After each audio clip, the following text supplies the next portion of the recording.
should be, but on November 7, President Trump tweeted, and I quote, "I won this election by a lot," end quote.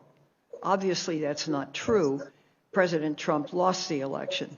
The warning label that Twitter has applied to the tweet says, and I quote, "Official sources may not have called the race when this was tweeted," end quote. Do you believe that label goes far enough to prevent the tweet's harms when the tweet is still visible and not accurate?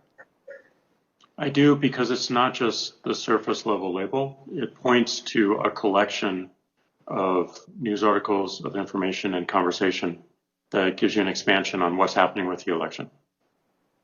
I guess, you see, my concerns are that these tweets arouse people.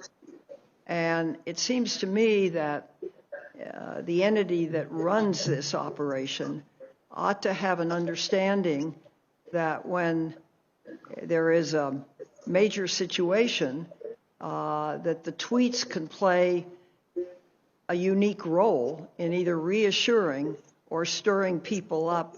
Well, I agree in spirit. I mean, our policy is focused on misleading information around the election and the civic process to provide greater context, to provide additive information so that people can make decisions around what's happening within the election. And that is three phases. That's the run-up to the election, that's election day, and also the phase we're in right now, post-election.